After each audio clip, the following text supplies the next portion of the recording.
Hi, this is Rekka, and I'm Gabby. Join us all summer long as we're on the hunt for local businesses and amazing hidden gems in our beautiful cities of Edmonton and Fort McMurray, which this totally isn't. Tune in, because this is RNG in the 780. Hello, everybody. As always, this is Gabby, the G in RNG in the 780. I am excited today to feature our amazing guest.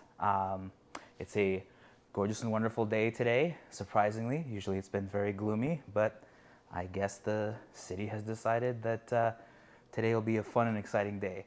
But enough about me. Without further ado, I'm here to introduce Jacqueline Biollo. And I would introduce your titles, but believe it or not, this was the first time, and I was telling you that I had to do so much research because you do so many amazing things. So I'll leave it to you to run us through a quick descriptor of what you do and the things that you're involved in. Sure. Well, first and foremost, thank you so much for having me. It's an absolute pleasure. I know we're going to have a lot of fun and talk Yes. about many things. But for me, really, I would say that I am public relations, government relations consultant, and I am a social advocate. And really, everything and anything that I do is about people, possibility, and potential. So you'll hear that talked about a lot as we go I through. like it. 3 Ps. It's That's very. right. I can keep. I'm. One of the things I have to always say is, even when texting you, even when working with you, like we've worked prior to on some projects, you have a very like can do, let's get it done attitude about you, which still to this day, like it took 2 seconds of us arriving. And I'm like, here it is. This awesome like energy of like, let's get it done, let's make it happen. In fact, in your bio, because sometimes we do research here, in your bio, you described that optimism was one of your superpowers. Absolutely, yeah. I think that, what the world needs more of, obviously, is positivity. There's lots going on in the world, whether it is politics, whether it's the economy, whether it's just relationships, whatever. Some you can control, some you can't. And so for me, I think that, I have my dark moments too. And we absolutely will talk about those. We have our struggles. So I'm a real person. But I'm very lucky that whether I have a support system behind me that, encourages me to put it out there into the public to be really positive. So thank you for that. And it's true. My superpower is optimism. No, I can definitely feel it. This is like interviewing various businesses when they kind of describe themselves like, I don't know. Whereas with yours, I was like, no, it's on the money. This is 100%. You can probably even feel it through watching this right now. A big thing I kind of wanted to ask was, like you said, you had done so much work. Like, it's interesting in that, like, I have just began to do some advocacy work in the last couple of years, maybe. But it very much, I was like, oh, I'm proud of this. And it felt like I was holding a report card that maybe got me a C minus because once I looked at your LinkedIn page, I'm like, you're at like an A++. And I was like, I feel like I need to do so much more. But like, what got you into kind of, I would say like advocacy work or even like the political sphere? Yeah, absolutely. Well, and I think those are two very loaded questions. So maybe I'll address very quickly. So I am a former politician. Oh, and, really what got me into that is somebody asked. We talk a lot about women being in politics or the opportunities that women either do or don't have in the business community. And for me, I was always, an outgoing individual, perhaps a leader. I don't shy away from an opportunity. So from a political perspective, they do say that it usually takes somebody asking you, have you ever considered it? Maybe I'll support you if you decide to run, that sort of thing. So that's where sort of the political initiatives started. Okay. From the advocacy, though, believe it or not, I mean, I'm just, again, a regular person that maybe has my eyes open and my ears listening to what's going on around me. Yes, certainly employment opportunities may have led me. I worked a lot in criminal justice, social services, with vulnerable and victimized individuals. And you start to think about your own life, meaning, okay, somebody probably is having a worse day than I am, which then turns into the positivity, right? You're like, well, gee, I need to pick my woe is me up. But I have been very fortunate, and I did talk about the people, possibility, and potential. And so I've just started to build, or have built up, an advocacy platform that really allows people to look at themselves as a person or the people around them, to acknowledge the possibilities and the potential that we all have in the world. So No, it's very interesting that you highlighted, I want to say, a note where you said you were asked, because while we have been kind of asking for like individuals, businesses, associations, your name came up as like a powerhouse. And then I was like, that's an interesting descriptor. And then, doing the research, I was like, yes, of course, because there's like so much work done. Like I said, the biggest thing I felt was like, I had thought I had done my fair share of work. And then I saw it and I was like, I have done a whole lot of nothing. I need to do so much more. So how would individuals who are considering getting into politics, shy of being asked, kind of begin to look at that as a potential career or future? Well, I know that pre this interview, you and I were talking about mentorship. And so even from that perspective, I was very lucky to have individuals in my life as I was starting my career who saw the potential in me and really gave me those opportunities to, be autonomous, or to learn from my own mistakes, to be strategic in my thinking, to problem solve. So I think that all of those qualities lend to the success of anybody, whether it's politics or business. It's just adversity in itself. But mentorship plays a lot into it. I think the other, obviously, is a little bit of self-confidence. Okay. You have to have, a little bit. You don't have to have it all, because other people will assist you to see that you have that potential and hopefully continue to build you up. But the other is a little bit of, whether it's faith in yourself, a little bit of risk-taking opportunity. Because here's the other thing, no matter whether it's politics again, whether it's business, whether it's just a different initiative,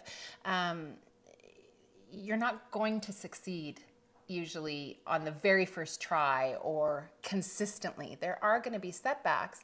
And as we all know, setbacks are part of the learning and the growth aspect. So, for anybody that's really just looking to get started in anything, I think it's to own it, visualize it, verbalize it, and then seek help. Reach out and find out, either is there somebody in the field that you want to approach and gain their willingness to help you, because certainly they are out there. Oh, that's actually everything, like, follows through with so many moments that, like, because I always like kind of self-reflect as these questions. I'm like, yeah, that's very true. Like instances where I was like, I don't know if this is for me, really led me down a path of like things didn't manifest or happen. Yes. But anytime I just had like a little bit of like, maybe I'll give this a go. You'll be surprised at how many kind of folks, like usually, will come to your aid, support you, and kind of uplift you to make that happen. One of the notes that you had made kind of like in our little pre-interview was you were talking about mentorship, but you said that you typically didn't find there were many female mentors in the field. Were you mentored by females, or was it kind of predominantly male? How did that kind of process go for you? Yeah, so absolutely. I cannot name a prominent individual in my life that was a female Oh, wow. that mentored me. And so, obviously, being aware of that, I have tried to put myself out. There is a program actually out there called Intervivos, Okay.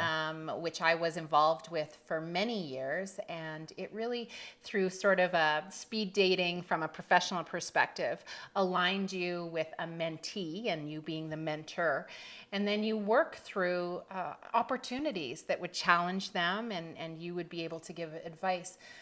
But the other thing is sometimes mentors, you're not looking for them and they just happen into your life, or they come in for something very specific, you know. So I guess really if there was advice happening here to anybody, it would be you just have to be open to, you know, expanding your network or being a little bit uncertain as to what's coming next in your life, and, you know, try it.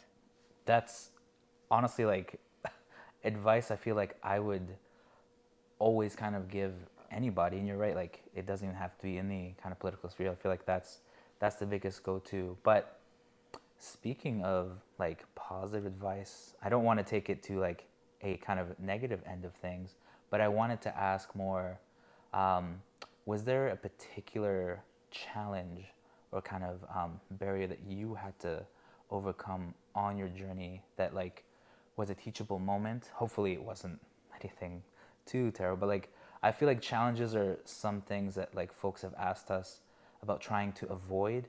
And for me, I always go, there are some things you can't avoid because you kind of like, you know, some folks hate being in the spotlight. Some folks don't like, you know, attention on them, or like, but those are things I'm like, I don't know if you can ever avoid them as much as you can learn to, you know, like put yourself in an uncomfortable position and learn from them. So my question to you is, what was a like learning kind of moment for you? I have two. Oh, wonderful. Great. I have two. And the first really is that whole perception of women. So, regardless of how I feel about myself, just the presence of women, perhaps in a male dominated environment, we know that it's unfortunate, but it's still out there, where whether it's, you know, sexual abuse, or whether it's misogyny, or whether it's sort of power plays, anything like that. So when you have self-confident individuals, again, taking away sort of that physical component, but the relationships that they build, or those that are perceived, is difficult. Okay. So that's my first, meaning, you know, whether I'm a pretty face or not, I actually have a master's degree. I have skills and abilities that have led me to the places where I'm at. And beauty is only surface, right? So I think that a lot of my advocacy work really has been about, you need to look at the whole package, either as yourself as an individual, feel comfortable and confident in your own skin, and or from the, you know, people out in the public when they're evaluating you. The second thing is that assertiveness. I found myself, you know, you and I have been talking about my positivity, but believe it or not, some people think that I'm assertive or aggressive, or, you know, a word that might start with a B, and that's not fair or true either. So those have been my two learning opportunities as I continue, because you really have to know your audience, but you have to know yourself as well. So even you may have your opinion about who I am, and that's okay. You're entitled to your own opinion, but it's, what am I doing to reflect myself, and how do I feel about it at the end of the day? So it's really your own integrity that is going to guide and direct you day to day for whatever you pursue. No, and that's, both of those are wonderful examples, because like there are very much moments, like one of the biggest ones that like I want to say I've overcome, but I might be still overcoming, is this entire notion that we've been told, like imposter syndrome, of like, am I actually doing what I'm doing here? And like, do I know the things that I know to be able to teach this or mentor? Or like, I had that like with my very first like mentor moment, I was like, you want me to mentor? Like, what do I know? Yes. It was a Yes. bizarre like on one side, like, yes, I am trying to be humble, and of course that's important, but on the other side I was like, maybe I'm being like too humble. Maybe I should like reflect and go, look, I've done all this work. Obviously the folks that approach you believe in you. Yes. So like take that leap and take that step forward. Yes. But yeah, I will say so many times I've had opportunities where I may have shied away from them because I was like, am I good enough to do Yes. this? Am I Yes. smart enough? Am I, like able to teach this? Like what do I know? Yeah. And things like that. So I do agree with you wholeheartedly that like kind of like that self-belief and understanding. I like the comment that you said about like it's not just like beauty, because that's so like you had your education, you had your background. There's so many factors that you had that led you to kind of where you wanted to be, which leads me to my question here. I know that you do modeling, but it's not just particularly modeling. You've talked to me about this before. Can you explain exactly what kind of modeling you do? Sure. Yeah. Well, there's a bit of a backstory, if I may. Of course. So I'm not your typical model. I mean, I have an acting background, which is how you and I came to know each other Of course. originally. She's wonderful, amazing. Yeah, you're missing out if you're not calling her up. Yeah. But just again, I think that this is who I am. I hope that, you know, anybody watching certainly sees that I have some vibrance in my personality. And so I was discovered about 6 years ago when really modeling, the fashion industry was looking at more diversity. So both on the runway, but in print media, right? So when you're opening the magazines, from designers, when you go to your local clothing stores and stuff. So I was approached. I'm a mature woman, and That's a great title. Yeah. and I'm also full figured.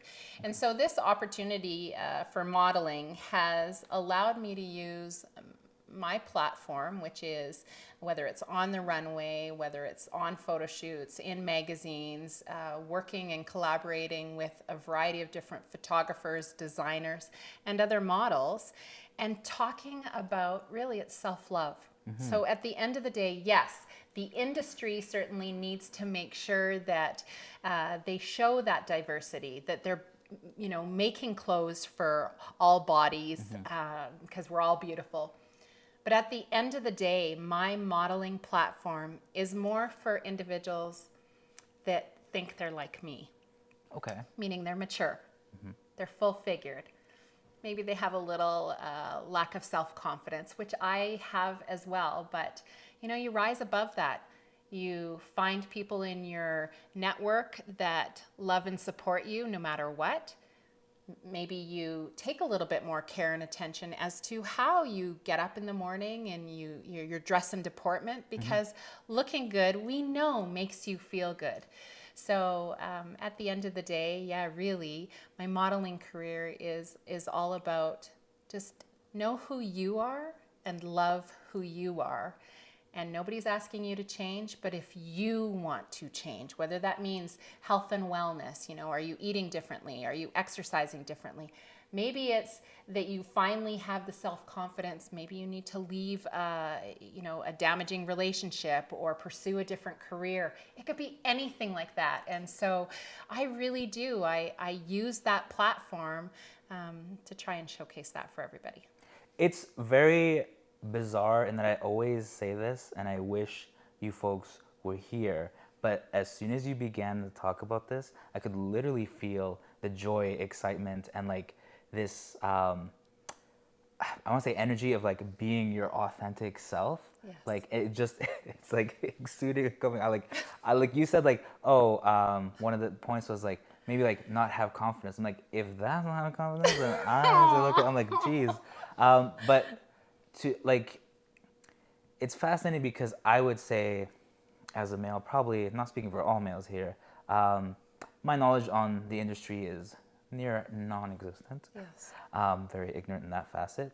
How did you feel kind of like when you were approached and had your first print or like walkway kind of experience? What was that like? Were you able to kind of reach the folks that you were kind of describing? What was that like? There must have been definitely the first kind of moment. What was that? Yeah, so even from, my own stance, I knew what I wanted to accomplish, but it probably took about 2 years for me to really be welcomed into the industry. So yes, I was doing the runways. Yes, I was having photo shoots, but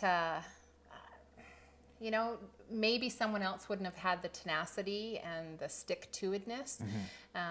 But I would say it took about 2 years for my modeling career to really launch itself. And now I'm very, very honored and blessed that I am, well received in the industry. I've been published in international magazines. And if I may, I have the opportunity to walk in New York Fashion Week coming up later this year. So That's amazing. Actually, one of the things I wanted to kind of point to, which hopefully is in frame, as camera person Rekha let us know, is this awesome kind of dresser beside you. Can you let us know a little bit like about, is this what's going to be featured this coming? Yeah, so this gown was specially made for me by Ruby Alethea. Nice. And photographed in Central Park in New York in May by Blue Nail Negatives. And this one will not make it onto New York Fashion Week. It's already been published in magazines internationally. We can actually That's have right. this in there. That's yeah. right. Yeah, I was like, yeah. oh my gosh, yeah. That's right. Yeah. So, but the uniqueness again is there are amazing Canadian designers, and having the opportunity to either work with them. I know that I have a designer right now that recently won an award. Nice. And she will be launching her own collection later this year, and has invited me to sort of be the lead and champion of her collection.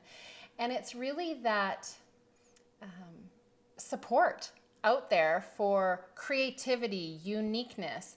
And I know I'll pivot a little bit, but by example, we're seeing a lot more of Indigenous. There's designers out there. There's a lot of awareness, whether it's starting from the Red Dress campaign, right, which was about missing and murdered Indigenous people. There's been a lot more about the ceremonial dress of Indigenous people. With whether it's the ribbon skirts or what have you. And I think that from a Canadian perspective, that it's important to understand, appreciate, recognize, reconcile if we have to as well. But Canada is such a beautiful melting pot of people. And so the unique talents, whether it comes through fashion and design, or again, here's another pivot. See how I'm doing this? This is wonderful. I feel like I don't have to do anything. I'm like, this is great. This is the easiest, like I said, easiest interview I've ever had to do. I'm just like, I'm here. Great. Take it away. I love it. It's perfect. But again, like we see, pivoting from, design to the arts and culture. And I know that I speak from the heart as a founder of an inner city arts program called Art Start. And, it really brought together individuals, whether it was from the culture aspect, so dancing, music, or from the artistic perspective, so writing, drawing, sculpting. And I think that programs like this, or the education and awareness through government programs, sponsored programs, community events, what an amazing opportunity for people to learn about something maybe they didn't, to try something maybe they didn't know that they're capable of, or just for everybody to share and support. There's so many local businesses or entrepreneurs out there, and that's just so much that I can talk about. But really wonderful. I'm trying to like pick things here and there, but I'm like, there's so much to do, because one of the biggest things, if I can dial it back to kind of like the modeling, that folks might not know is that New York this year, I believe you shared with me that you have two kind of special things for being featured. What were those things for the folks that don't know? Just to give you some limelight here. Oh no! Yeah, of course. So I mean, to my understanding, I am the only Canadian model that will be walking in Yeah. New York Fashion Week as a curvy model, as a full-figured model, and mature. Like I think that yes, the industry in itself is really amazing. But the other thing is that although I will be dressed on the runway in New York specifically, it does tie back to relationships that I've built here in Canada, and all of my day wear, my travel wear, and everything will be sponsored by local designers, everything from jewelry to clothing. And so I hope to, through my social media networks, be able to, pay it forward. No, and that's wonderful. And that's like, we always kind of love to see how, like, one of the biggest things we've seen is like how interconnected all these businesses are, whether Yes. like they open up a restaurant and they're supporting kind of local produce, or like, Yes. like that's always something we love to see. One of the things that's always so difficult to kind of hear or take in, because I understand that like it might be just difficult, there might be barriers to it, is when that's not happening. And it to me, it feels difficult to kind of own a business, run a business, have it in the community, and just be so distant or not kind of reaching out to your local community to kind of support each other, because I feel like that helps things grow so much more. And I'm sure you must have seen it with collaborating and working with so many folks. Like you grow, they grow, everyone expands, and things just get like so much better, usually, hopefully. But like, yeah, they just get so much better because not only are you kind of like uplifting yourself and they're helping uplift you, but you're uplifting them. And it's just such a, like I said, positive thing. Like sitting here, she's exuding so much positive. I can't help but just be like optimistic and helpful. Like this is truly a superpower. I've never like smiled and been this excited like doing this before. So it's amazing to kind of see and do. You had touched on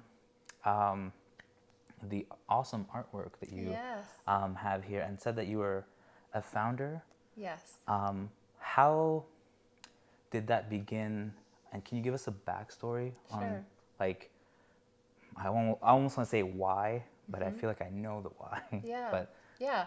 So it was almost 20 years ago now, and I was working for a not-for-profit in the inner city. And I was very blessed that, again, one of my mentors nice. believed in me. I had a vision, I had a thought. I've been very involved and passionate about arts and culture.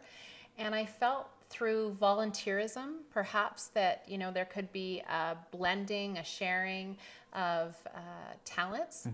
And so through the generosity of donors and volunteers, I did fund and found Art Start.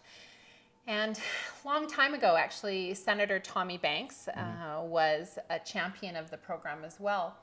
And what it did was brought inner city children to a location after school. They received a hot lunch or a snack, and then some positive exposure. And believe it or not, what happened through that is we developed a scholarship program, and also through other partners, individuals that maybe never have an opportunity to go to like a live theater event, got that exposure. And the most important thing for me was maybe to respectfully break the cycle. So if you live in a vulnerable or victimized environment, maybe you're down and trodden, right? You're just little, and if you can see the potential in yourself, or you can have a dream that maybe others can assist you to realize, first and foremost, if it was taking these individuals out of a less than perfect environment and exposing them to support, then that was really the benefit of the program. But I mean, fast forward, really, I think everybody learned and gained something from it, whether you were a professional in the arts and culture environment and you were giving back, whether these professionals were now collaborating with each other across their different, venues, or whether you were that elementary child that sort of realized that, hey, I can dance, or I can sing, or I just learned how to put my thoughts down in paper, and maybe I'll be, an author of a book someday or something like that. So yeah, I'm very proud of that. That's fantastic. That's like, these are all like programs. I have to like almost ask this because I've always kind of had this belief of, I know that like art is supported, but also there's always this kind of stigma that folks have of like, art is great, but no one kind of wants to reach into that field because it's a very difficult field. And I imagine it was probably compounded even worse, coming up in less than perfect environments, coming up in the kind of scenarios and situations they're in. Did you, of course, while running the program, notice an uplifting shift or more folks wanting to pursue the arts as a result of it? Yeah, well, again, I think that the main goal of Art Start when I founded it was really to give that hope to children, to expose them to a different life, maybe. And so, yes, what happens in all of that is people start to realize that there's more joy in the environment, because these children are happy, or they're realizing that they have talents. There's always going to be struggles in everybody's life, but it was really about either here's a coping method, maybe you're having some social issues and you gain a new set of skills or a new network that you can lean on and support. But additionally, it's showing you that you have potential beyond maybe what you thought you did. So no, it's wonderful, amazing. Like I said, not that I want to put more work on our awesome person behind the scenes here, but there is a ton of like artwork all around, which is just amazing to see. You had mentioned that these two pieces that Rekha is kind of going over were from kind of that program. Can you let us know a little bit about that? That's right, yeah. So these were gorgeous pieces that were done by the University of Alberta volunteers. So they were certainly, well on their way to exploring their own creativity from an artistic perspective. But we did a couple. I wish I. I do. You Oh do, my goodness. of course. Okay, this was totally unplanned, and I apologize. But I did this. Oh, wow. And this was in support of the program. We had an auction and auctioned art off, and we had real artists come in and sort of do the outline for us. Okay. And then we came in and painted, and then they came back in and finished it from the perspective of, putting some depth in, as you see the lips here or whatever. And even for myself, I'm not artistic at all. I have other talents, I sing or play the piano, etc. But as far as drawing or painting, and this was just a true testament of when we talked about mentorship. Yeah. So, maybe it wasn't mentoring somebody, but it was certainly teaching them a new skill. And No, and it must have been wonderful to even have the collaboration involved. Like you said, so many steps in the process. Like, what was it like to have like that much? Like, I imagine it must have been positive and wonderful to have all those steps in there. But like, what was it like to, as you're making this piece? Like, I feel like as soon as you hopped up, and you folks didn't see it at home, but you hopped up with so much joy to pull out that piece. So I want to know more about. Okay, well, and thank you for asking, because if you remember me saying, we actually were auctioning these things off, right? Oh, yes. So it was supposed to be a fundraiser. Well, I was so proud of it that I actually did that, that I had to go, I had to bid myself, so I had to buy it back, basically. And I was happy to do that. But it is true. I think that every person, you think about even, what's one thing that you have accomplished in your life that you're so proud of that either you surprised yourself on, person or whatever. And we all have those stories. And if we don't, then we hope that, you Yeah, will go out you'll and get find them that and realize that at some point. No, and I want to like stress that one enough is that like, challenging yourself is fantastic because like you always kind of surprise yourself. I will say from my own experience, I'm sure you'll mirror the same thing that like typically when I have challenged myself, I'm more proud of the results of at least I tried, at least Yes. I took that step forward versus the opposite that we almost all have of like, no, I can't, I Yes. won't, there's like misstep of like, and then from that I almost learn nothing but kind of like to remain in my comfort zone. Yes. But it's always nice to kind of get out of your comfort zone, explore, learn new things. Like I said, the joy of how you just jumped up, grabbed it, pulled it out. I was like, of course. And good on you for also bidding yourself in the thing. Yes. Because so many folks would have just like, I'm just gonna pull this out of the auction no. and let it like. No, No, absolutely. it was fantastic that you did that. I wanted to touch on because you had brought it up, and of course I would be remiss if I didn't bring it up because tomorrow is Canada Day for you folks watching at home. You had said that there was Indigenous influence in very much a lot of the work that you do.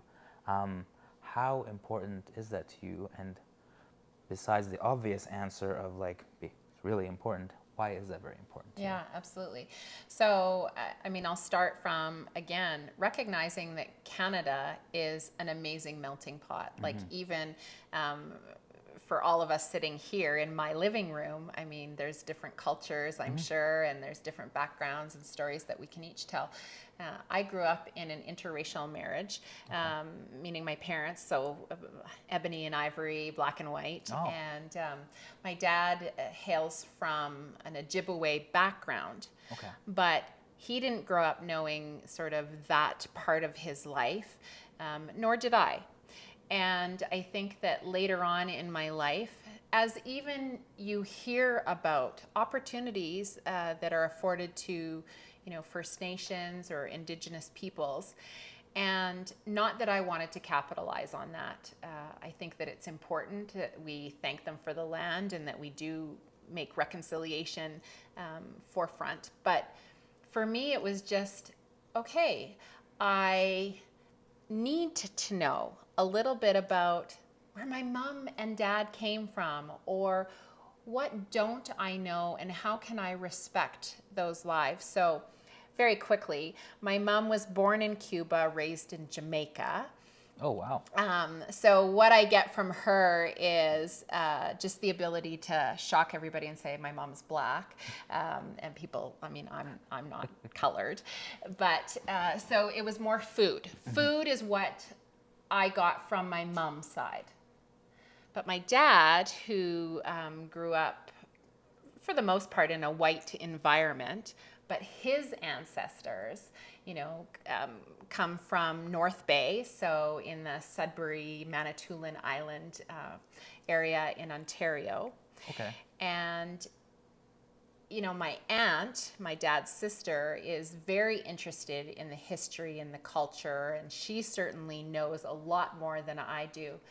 But it's really just out of respect. And so now, again, pivoting a little bit, but through some of the opportunities that I've had, whether as an advocate, whether in my political life, whether as a government relations consultant, I did use and do use my educational background to work with First Nations, companies, communities.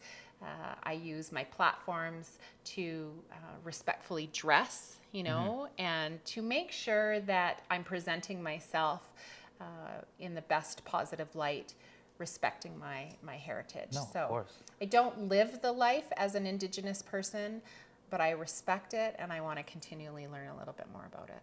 No, it's wonderful. I would have to ask, and only because like obviously my background wouldn't be Indigenous, but you're right. I kind of like immigrated here. I always knew kind of growing up that I was Lebanese, but I never went beyond that. And I feel like very much later in my life, I kind of came to the same conclusion of like, well, I would like to understand more, because as there were more opportunities for kind of diversity, I didn't really know much else about myself, shy of like, I think I check this box and that's Yes. it. But then I learned that like there was so many different cultures, you know, from like my grandparents, everything, like the history, and learning that was so interesting and fascinating. I would say that you would probably agree with this statement, but would you say that it's important to kind of learn more about kind of your family history, and you got to have a better understanding, and to not shy away from and kind of go like, well, I guess I'm this, and that's all? Yeah. Well, labeling in itself, let's just put that out there. I'm not sure that I appreciate labels, Yeah. right? So I know that there is a lot more education going on right now about both. So First Nations, Indigenous peoples, which is great. There's information happening about the truth and reconciliation. So I think that's all important. But then let's look at what seems to be more in the forefront as well for our younger population, as well as through the various different social networks, is the LGBTQ community. Yes. And those aren't things maybe that our ancestors talked about. Now, whatever your opinion is, same about race, religion, politics, rock and roll, That's music, right? Everybody has an opinion, I get it. But I am supportive of information. I am supportive of having those various different outlets where I can either research a topic, where I can either be educated a little bit more, where I can learn as an advocate. How can I become involved and use my voice for positive, initiatives? So No, that's wonderful. I believe in our research segment, I did look at that. It was like, the title I believe was like Lost Connection. yeah. And it was about you Yeah. kind of, and I was like, my God, like, it's weird that I left it at the kind of like back burner end of things, but it wasn't very much because I was like, oh, like you said it best, like it wasn't to take advantage of how the situation, it was just like, the more it was discussed, talked about, the more information was available, the more I was like, do I know anything about myself and my parents and my heritage? Or and it was surprising, because the more that happened, the more kind of communities came out, showed support, and everything. Now, a question I had for you, and I kind of was telling you that I was going to segue into it, so I prepped you a little bit. It wasn't completely out of left field. Was I very much grew up when I kind of came here with the political activism of keep your head down, this too shall pass, and then I was very much taught at the time, because I came here in early 2000. Of course, 2001 was a very tragic and terrible moment for the United States, but that carried forward into Canada, and I quickly became viewed as other, and I wished, knowing what I know now, that there was more advocacy work, political movements, everything happening back then. But back then, the whole mindset was keep your head down, this will pass. And I would say, would you advocate more for the opposite of get out there, let your voice be heard, showcase yourself and don't silence yourself? I feel like the answer is an immediate yes. From the smile, there's no way the answer is going to be a no. But on top of that, why would you say do that instead of kind of what we were doing or taught to do? Yeah, okay. Well, what I am going to say, though, is that everything and anything has a place and a purpose. So people are not going to, I mean, you can only please some of the people some of the time, right? That's We right. know that sort of comment. And I am reflecting on a lot of the different news that has happened even in the past 12 months, whether it's, the different convoys that have taken place, whether it's the political strife that different parties have had. We look, to the counterparts in the United States. But somebody needs to have a voice. Yeah. And so It's how you use your voice. And that's all I'm going to say, because there are times when your voice is loud and obnoxious. And perhaps to you and someone, it does serve a purpose. And sometimes that's difficult for me to respect, and possibly for others to respect. And maybe that's where my caution, my advice would come from, is make sure that you have a message with purpose. Okay. So again, not everybody's going to agree with you, but are you also open to hearing the other Side. right? Okay. That's important as well. So when I'm out advocating, specifically in my government relations, public relations sort of world, I want to make sure that, yes, I'm presenting my facts and that I've done my research and my homework, and I'm probably posing a solution as well. Okay. I think that that's really helpful. But then you need to be thoughtful and respectful to also hear those counters. And that's, at the end of the day, that's how change is going to happen. Okay. And change isn't always for the good, but Yeah. right? Yeah. And so it's a lesson on, is it 2 steps forward, 1 step back? Well, that's okay. Is it, side to side for a little while? But at the end of the day, it's really about respecting, okay, you have an opinion and I'd like to hear it, but please afford me the same courtesy. I like that. I can very much get behind it. It was great. I was like, oh, wonderful. That leads me into kind of the follow-up question, is that like currently you are with, it was Aurora Strategies? Yes. Yeah. Yes. Can you tell us a little bit about them and kind of your role there? Because I did my best, and I'm very much like not in the sphere of like politics. So when researching, I was like, I think I know what you folks do, but also maybe I don't. So could you kind of let the folks at home, of course, only and not me, know what that is? Sure. Well, I think that, again, there's a variety of different government relations, public relations companies out there. And some are very political as far as, so they're only left-leaning, so they only speak sort of to left-leaning issues. There are others that are very topical, so maybe they champion the environment. So it doesn't matter, who might want to listen or talk about the environment. With the Aurora Strategy Group in particular, we're about getting your message delivered. Oh, And so we're working with whether it's action groups, for example.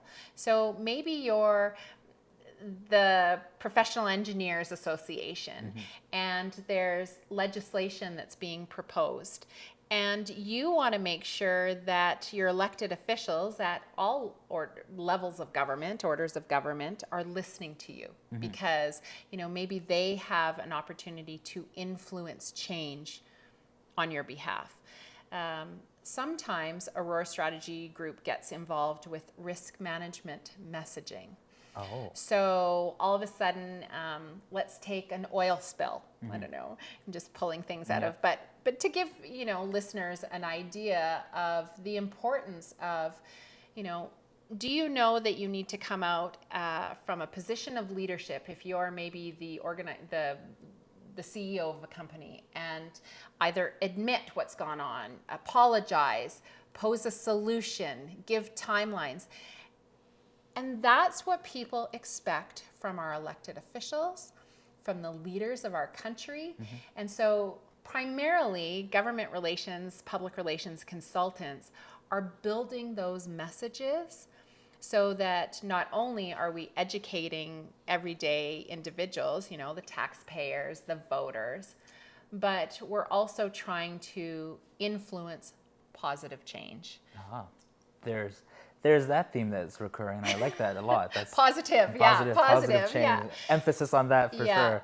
But it is, again, there is a lot of either it's crisis management, so something happened and you need an immediate response. Well, maybe within your organization you don't have those trained professionals that know either, what kind of messaging am I putting out? What's the best platform to put it out there? Like, is it print media? Is it communication with the stakeholders? Is it say nothing right now until we have additional information? So that's sort of what I'm involved in. And That's very, very interesting. I also wanted to ask, because you did mention this, is that this current company is based out of Toronto. However, yes, you are the representative for Western Canada. That's That's- right. that's- Yeah. So it is knowing your region as well. We have different political stripes. Different parties are in power or governing the municipalities and the provinces. So often the opportunity presents for me to travel to BC and Manitoba, Alberta, of course. And to talk to local leaders about what their issues are, and then talk to stakeholders. I mean, maybe we're just doing focus groups and saying, what do you think? And if the government was to do this, what would you do? Or how would you receive this? Or how would it impact your life? So it is a lot of listening, learning, and then developing that message for either change and implementation, or evaluation. That's wonderful. That's amazing. I did want to, only because we've kind of talked about and discussed it. I know that, like, from the vast experience you've had, like, it has been predominantly Alberta. So my question to you is, why are we so awesome, and why are we? I would take it probably your favorite province or location to kind of implement these changes. The question really is, why Alberta? Why, like, you had run for office in Beaumont, you've done so many things in this province. Why is this province so important to you? Well, actually, what I'm going to pivot my response to is more the different orders of government. And I say orders, not levels, because they are mostly independent. So you have the municipal government, and they're the ones where you can walk out your front door and see the impact that your elected officials are making with your tax dollars. And I think that most people, if they're voting, which I encourage everybody to get out and vote. And this is going to be a follow-up question, but yes, continue.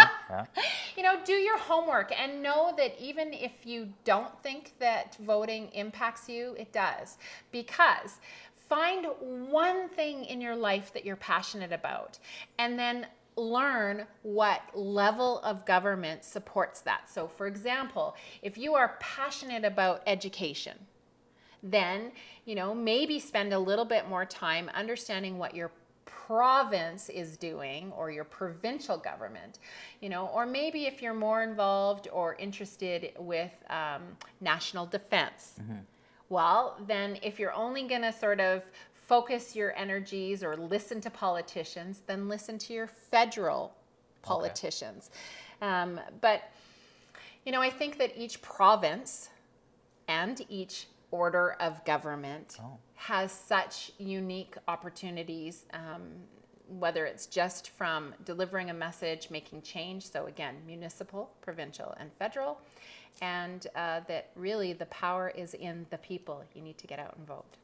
Okay, because I was going to follow up, because we have been, while kind of doing the research, a lot of things that come up is this consistent, I don't want to say it's like bashing, but I feel like the articles are very much that more and more every generation is getting less and less politically involved in the terms of going to the polls, making their voice heard, voting. I know that, like, so many times I see the stats when I go and vote, that some huge number that I am like, what? Completely did not vote, didn't show up, their opinions, voices are not counted for. Obviously, you are an advocate for please show up, please have your voice heard. Why do you think these are kind of rising reasons that folks aren't going out to the polls?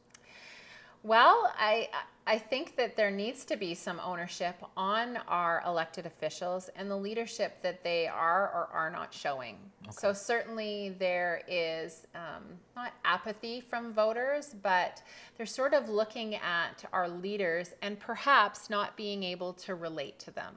Okay. You know, they're saying, I did tell you what I wanted you to do, or I did vote. And yet, you know, maybe your platform spoke to something and you didn't do that. So there needs to be continual accountability. Absolutely. I think that the governments can continue to educate people about the decisions that they're making. Give them the rationale as to why either decisions were made or why changes were made accordingly. The other thing is that maybe there just needs to continually be more information on the grassroots level as to why would you vote. I'll just say a really quick funny story. My two very best friends when I was running municipal were on the campaign trail with me every day. Like, wow. Just amazing. That's friendship right there, yeah. But they were non-voters. Oh. Never mind that class comment. Well, it was just so amazing, right? Because, and this was the municipal election in particular. So again, where I'm saying that it's a grassroots. If you don't understand sort of the provincial and federal government system, then obviously I'm inviting you to learn a little bit more about it. But here, two of my adult individual friends, you know, with jobs, so they're paying their taxes, they're homeowners, etc. And so it was an eye-opening experience for me to say, okay, you've just spent all of this time supporting me and going out and asking for people to support me at the polls, but yet you never made it out to the polls. So we have a lot of work to do. I know that in the past there's been discussions on maybe we should lower the age of voting so that the younger generation, and I mean, everybody has an opinion, but you have to tie it into why are you voting? Mm-hmm. What's in it for me? And then the follow through has to be that, you know, if the individual or the party or what have you made a commitment, they have to follow through on it. Ah, yes. But yes, get out and vote. Yeah, there's the accountability kind of coming into play again, because that is like very important. And it, like I said, it's very disheartening to kind of go out and think that like, you know, certain officials were elected, but it always kind of, not hurts me, but it's like painful to see that of a small percentage or, you know, a number that came out, that is the deciding factor. Mm-hmm. And it like, one of the interesting stats is that like so many times I've been told by, just a heads up to the folks at home, I used to do kind of news for government, and that was my kind of contract work. Some of the language that would be used there is that like, oh, they could totally swing this way or swing that this way, because the amount that don't show up and don't make their voice heard have the power to always swing things in the direction that they'd like to see. And I wish there was more kind of vocabulary saying that like, hey, if you actually think your voice doesn't matter, it really does, because it can definitely swing things so many different directions. But I almost feel like maybe some people are happy that people don't show up to the polls because they're like, yeah, I cleared that and I won that. In your case, did you continue to try to push them to do so? Or were you like, well, I've said my piece, you're adults, you make your decision? Oh, no, absolutely. I think that that's my role and my responsibility, because I really believe in it. I also think that, you know, oftentimes, whether in joking, you know, terms or not, if you start to do this, you know, and you're sort of complaining or you have a gripe with the government, my line is going to be, did you vote? Oh, okay. And so in a respectful manner, I really am saying, I do want to listen and I do care about your opinion, but you have an opportunity to vote and to use your voice by going to the ballot and checking off who you think aligns with you and would represent you. But if you didn't do that, then What's the old phrase of like no Yeah. sympathy for Yeah. self-inflicted wounds, kind Yeah. of. Yeah.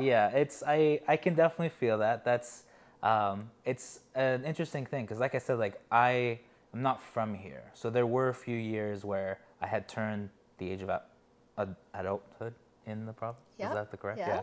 Yes. Where I was just like whoosh, no idea, had no understanding because really like I'm in a new country, new place, and I just didn't have any clue. And then I had friends that reached out and said, "Hey, by the way, did you know that once you become a citizen, you have these wonderful, amazing rights, and you should definitely take advantage of them." And I'm ashamed that like it took a few years before I got there, but it was very eye-opening because at the very least, whether who I wanted to got in or did not get in, I could at least say like I contributed to attempting to Yes. see that change happen, which has been a recurring theme here of like take that step Yes. to see that change happen and kind of like manifest it. Otherwise, Yeah. like I guess if you sit there and do nothing for it, Yep. the results are never. What's the old adage of like insanity is doing Doing the the same same thing thing over over, and yeah, over? expecting a different result. Yeah, Yeah. so Yeah. it's interesting thing Or to there's see. there's no change without change. Mm-hmm. Right? So yeah, all of that, and it's interesting because you can only own what you empower yourself to do, and I appreciate that. But my role, or at least my self-proclaimed role, is to try and help, educate, influence, motivate others to do some positivity for the To world. make it happen. No, Yeah. it's Yeah. yeah, this has been, like I said, I hope you folks at home understood when I began this interview and you're like, how come Gabby didn't know the titles? No, because you do so much amazing work in so many different levels, and it's always amazing to see. Like I said, I wish you folks could like sit here because the energy, the optimism, just that like kind of can-do attitude that's coming out of Jacqueline right now is like it makes me want to go and like look into so many things. And like I said, and I hope you didn't, no one took it this way, but like when I saw everything you had done, the advocacy work, so many organizations that you were a part of, especially ones that you founded and made happen, I was like, I'm not doing enough. I need to go out there. I need to find other groups to work with, make happen. And this was part of the biggest reason why we definitely wanted to reach out to you because, like I said, when the individual said she's a powerhouse, they were not lying. This was definitely, yeah. So it was fantastic. I have to thank you enough because Rekha's giving me the wrap it up kind of logo there. But like, I can't thank you enough for inviting us into your home, for sitting down with us, and for sharing so many amazing things. Is there anything you would like the folks at home to know about, anything that's kind of coming up that you'd like to share with them? Well, honestly, I just want to conclude by saying thank you. Oh. Sometimes it's really humbling to be recognized, to be called out, but I do wear that badge of honor. And my raison d'etre Oh. is really, I want to influence positively and motivate others to see your own potential in yourself and know that you can look at the possibility and potential of others. And yeah, it's a little unnerving perhaps to take that leap of faith, but baby steps are an easy way to do it. No, it's, as I said, like I can say just like, I'm just feeling so motivated to do so many things. So thank you for just like having that energy and for continuing to push through. And I hope that you folks from home just took a lot of everything that was shared here and continue to push yourselves. But again, I'm getting the vaudeville hook here from our camera person. Yes, so I'm going to, yeah, that's right. Before she, takes me out. As always, happy to have you. Thank you for being here, Jacqueline. Thank you. And this has been Gabby, the G and RNG in the 780, and we'll catch you folks next time.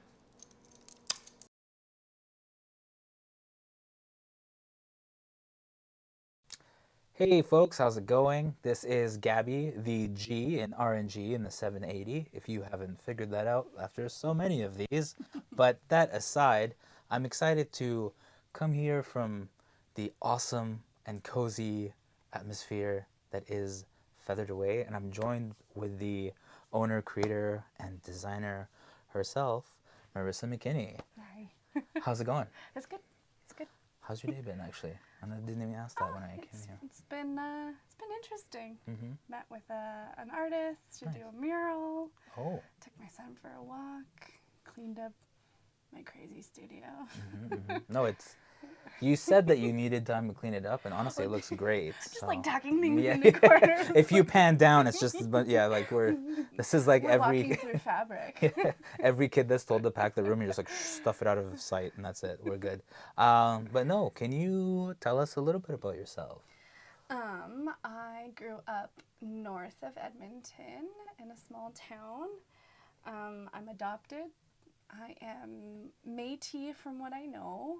Oh, nice. A lot of that information didn't transfer with my adoption, but here we are. I've learned a lot of like beading and ribbon skirt making, and I did a lot of powwow as a child.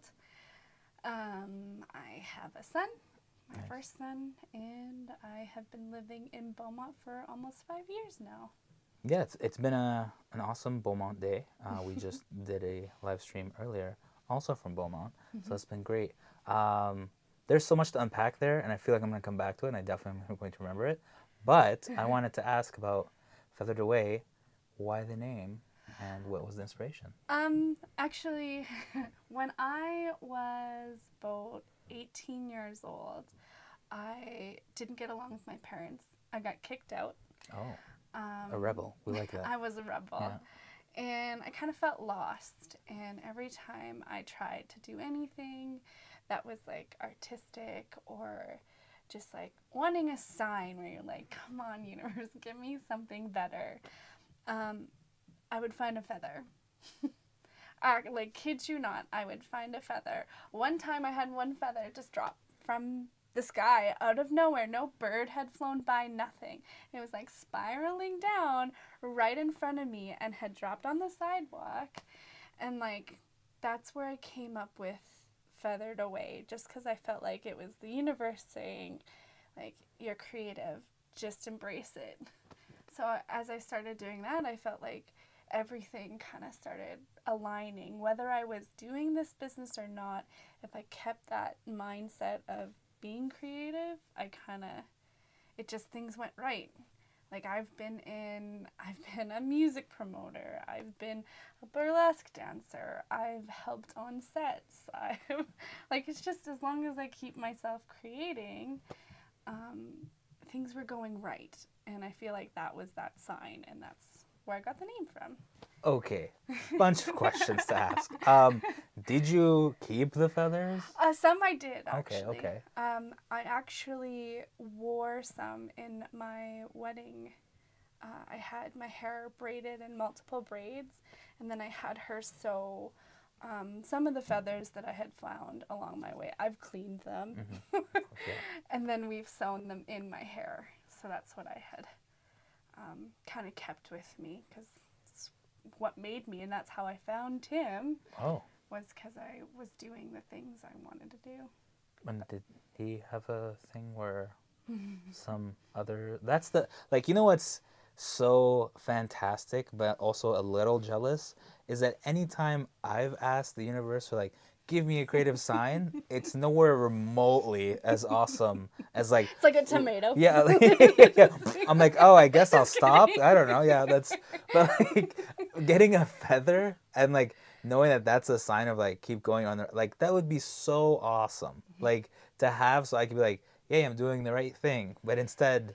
For a little bit, I stopped finding feathers, and when I moved out here, and then we were lucky enough to have Mason, my son, I started to really delve deeper into designing and sewing and beading especially. Then the feathers started showing up again. It was weird. Like today, I found 3 feathers. Just there's only just one, and they're really clean and really nice, and they're just like in my pathway. Jeez. Yeah. Yeah. No, that's only It's making me weird. It's more weird. jealous and It's upset. But it's. crazy. I mean, But it's professionally, I my should say I'm thing. very happy for you. I'm glad that you're finding these feathers. That's great, Marissa. Wonderful. It's driving you. Yeah, it's good. That's fantastic. But bringing it back, you said that you, how did you kind of begin into the, like, I know it's weird to always ask folks, like, how did you get into creative things? And they're like, I picked up a pencil. I'm like, fantastic. But, like, did you always kind of know that Yes. you, Yes. I was the weird child that was playing pretend at the age of 12. wow, Like I was playing Lord of the Rings in my backyard. Like things like nerd. that. I'm just kidding. But yeah, that's awesome. And kind of just drawing out fashion things. That was one big thing. I always just like to take a magazine, like just a random magazine, and outline the person, and then put like a wedding dress or a ball gown or like an Avril Lavigne outfit. Just random outfits I'd put together on these drawings. Can't draw whatsoever, but I still was like designing it really young. This is like very much like what I would as a parent want to see. So I'm like, I wonder what my kids are going. And you're like out here like, oh, I know exactly what they're gonna become. This is like, was that because you had brought up that there was that rebellious phase, but I'm wondering, how did kind of your family, friends, everyone respond to you being like, this is what I want to do full time? Was it like, yays, My nays? dad is a super old school boomer. He has been in the oil forever, so Very supportive is what yeah, working. Yeah, so 100%. supportive. My mom was supportive, but I grew up in a household of 6. Oh wow. And then also my brother was there, so it would be 7, but he had left at a young age, probably about 16. He had taken off. But so that made me become the oldest.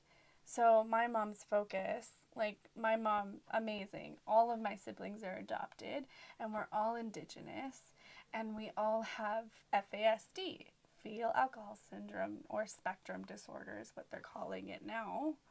But we all had deficits, and like some of my siblings more than others, and I kind of just flew under the radar for a lot of that, where my learning disabilities weren't like super high needs. So I just did my own thing while my mom focused a lot on my siblings that really needed it, which kind of just made me do my own thing even more. Hence the rebellious phase. No, that's like just so you folks at home know, in case this seems like too relaxed, it's because I know Marissa's awesome husband Tim. That's how we kind of made this connection, and I am learning so much about you right now. I feel like I it's feel like bizarre. I'm a giant hole of information. No, it's fantastic. Yeah, I like the more you say things, the more I'm like, gotta get back to that, gotta get back to that, gotta get back to that. Because yeah, even you saying a household of 6, like I was 3, like me, 2 brothers, and I'm like, that's so much, that's too much for me. But 6 must have been like, It was a lot. It was a lot of fun. There's a lot of chaos. There's a lot of times where we beat each other up. oh, A lot of times where my parents would throw gloves at us and say, hey, go fight it out. And we did. We fought it out that's on a trampoline. yeah, that on a trampoline. Yep. Too, yeah, Oh, we strapped bedposts to the trampoline 4 sides. And then we took bungee cords and wrapped it around to make our ring. So Thanksgiving dinners are definitely like It was. But those were some great memories, some bad memories, but it's kind of made me who I am. And my mom always let me be just that.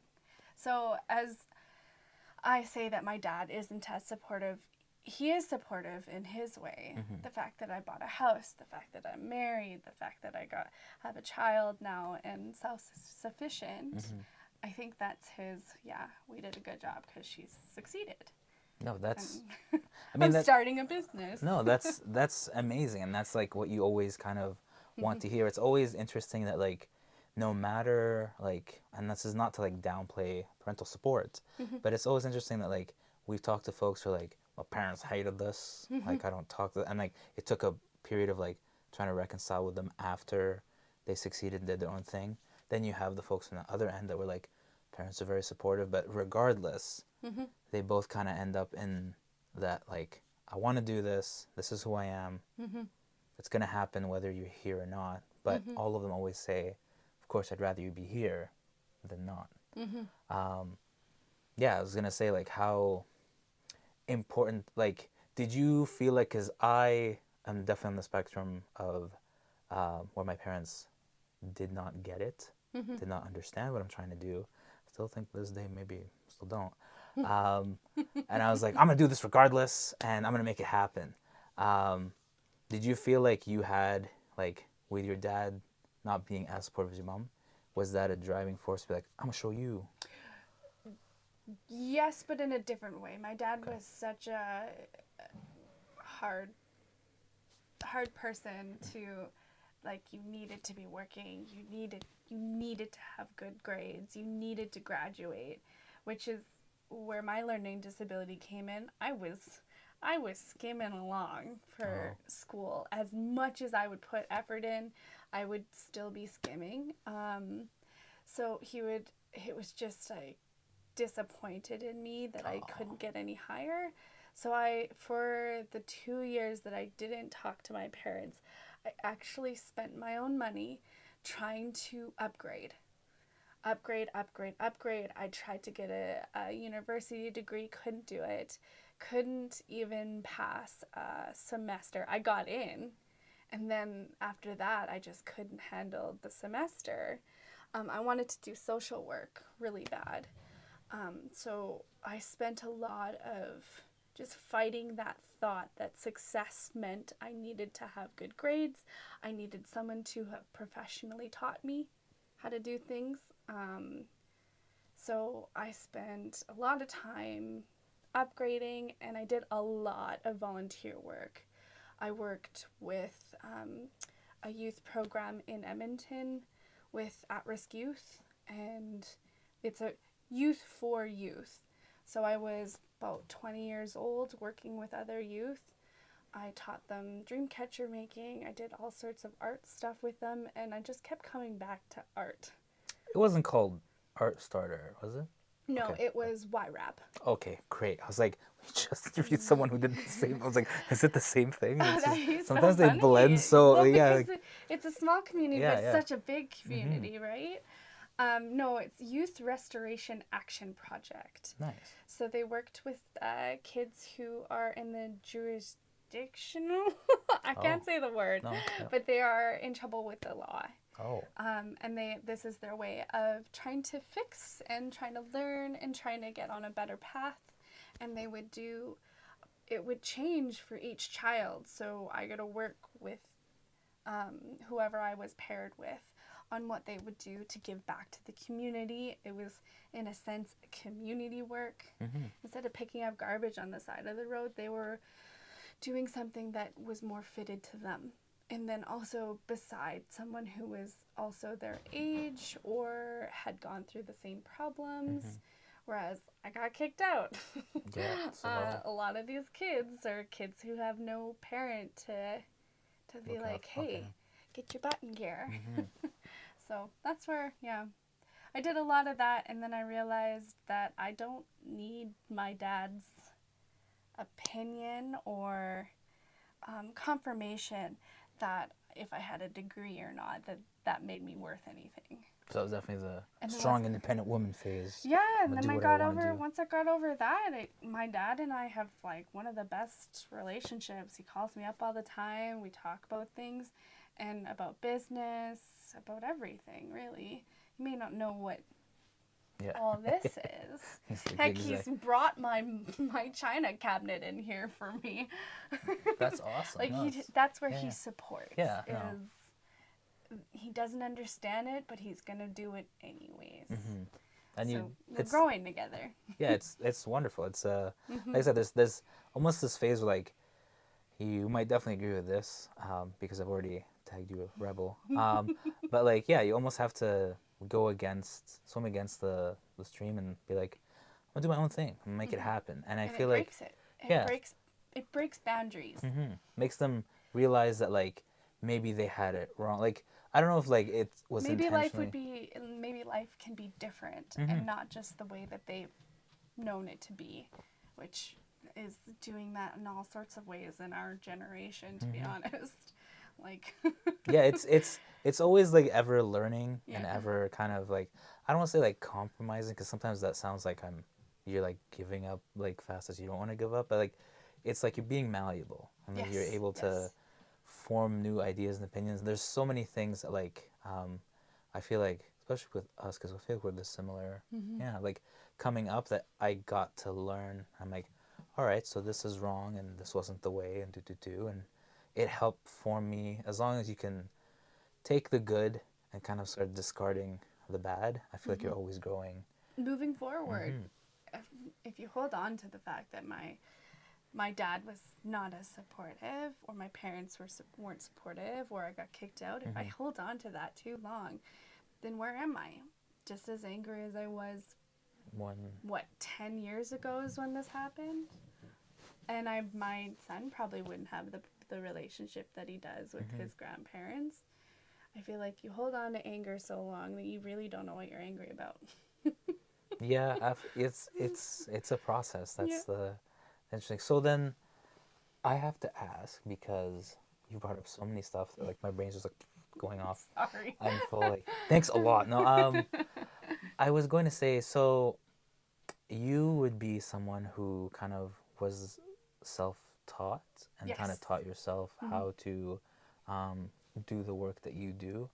How, I know that sometimes, and this happens with many folks I've talked to, when they're self-taught, there is this huge, an elephant in the room. I'm going to address it right now. They always talk about imposter syndrome, because like so many times they say, because they didn't go get like a degree or go get it professionally trained or train under whomever it was that has a certification, they give you a stamp and go, good job, that they feel like they like don't know if they should be doing this, like what the influx is. Was that something that you kind of experienced? All the time. Oh, Even now. Even now. Today with the artist, I was even just discussing this with my mom about how my meeting went yesterday with the artist and how the design was coming out. So essentially is a mural artist who is taking my designs and my descriptions and everything that I have processed of what I envision our mural for this event to look like, and she's drawing it. She's being my hands and drawing it for me. I feel like I wasn't qualified for that. I feel like because I straddle a world of I'm adopted, I don't know where I belong really. I haven't known that I was Métis my whole life. I grew up learning Cree culture. I powwow danced, but really I only am getting like tidbits. Whereas there's some people that have been able to say, oh, I belong to such and such reserve. I am part of such and such band. A lot of that got blurred for me, so I straddle that. So I struggle with that, and then also, who am I to say that this is what I want this design to be, right? So a lot of the times I don't feel like I'm professional enough. Oh, do we have a special guest? Special guest? Oh. Yeah. Oh. Yeah. Sorry, it's special guest baby coming in to, My son's going to sleep. yeah, to say good night. Oh my gosh, she's so adorable. Yeah. So we would definitely pan over, but I can't imagine what the paperwork to be. Oh. Oh my goodness. As soon as I say it, you're like, but I would love to have him. I just don't know where I would begin with the paperwork for it. Have a good night. That's awesome. He's so adorable. You'll have to believe our word. I would show it on air, but like, God, I am just done with release forms. I can't be bothered. Like, I don't know where to start there. I have them on my social media everywhere, so I'd sign for it, Wonderful. Okay, obviously. perfect. Darn, I should have had that out. Seize the opportunity. Come back. No. As the father just throws them in the phone. That's so Tim. It is. I was going to where. I Oh, feel like imposter syndrome. yes, imposter syndrome. Kind of, but like it's interesting to me. You said that like, as the creator of said pieces, even you're like, I don't know if this should go here or this should be like this. And Yep. Or charging people for my worth is one of the hardest parts. It's because I feel like because I am not a professional, or I was never trained in whatever art that I am working on, because it changes from almost year to year, that I shouldn't be charging for it, or charging as much. Like, I keep my wages down at like minimum wage, and I have some people that say, well, what are you doing? And I'm like, that's where I feel like I need to be, even though I'm not there anymore. I've been sewing for well over about 10 years now, even longer if you counted what tiny bit of sewing I did in performing arts, but I still feel like I don't. wow, that's It's a lot of years, but I still feel like I don't have, I'm not professional. I don't have the right to tell someone, oh, this is how this goes, or teach someone. And I really do love to teach. That's why I volunteered a lot of my time, because I felt like that's where I could still get teaching in, but then also don't have to worry about charging someone because of the weird feeling of not yeah, it's an odd being dynamic. classically Yeah. trained. But I had a lady who had gone to a cousin of mine, and she owns a studio in Edmonton. She does weaving and all sorts of textile stuff out of her studio, and she had connected me with a lady who is losing her eyesight, and she goes to Sundance all the time. And Sundance, you need to wear traditional clothing. A lot of the times people will just wear a ribbon skirt and long, and there's just a lot of protocol that happens. But part of that was she really wanted to be able to sew herself a ribbon skirt, and she wanted someone to teach one-on-one. So my cousin connected me with her, and she paid for the studio, because that's where I was doing it at. I was downtown, and then paid for my time. And my wage, she paid as if she was getting a massage. So I just was like, okay, like, are you sure? Are you sure you want this price to be this high? And she's like, oh no, you are teaching me a skill that I don't know. And you have this skill.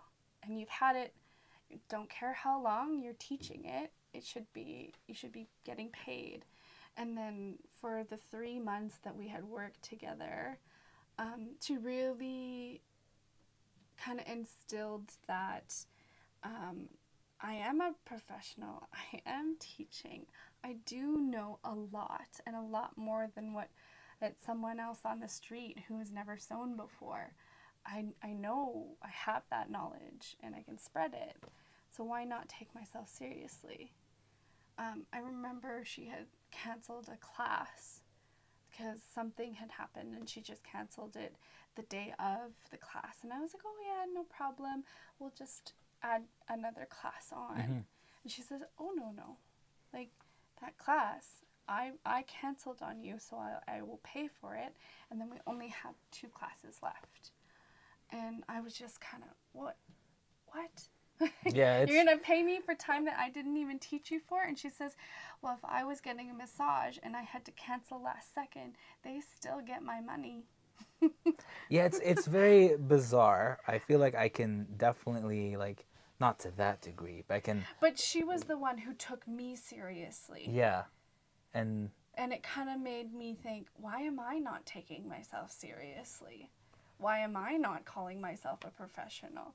And then since then, I've just changed still creeps in, and it probably will for the rest of my life until I decide to close the business or whatever. But just to have someone else take me that serious, and then have multiple people come back for custom work. Yeah. That's like...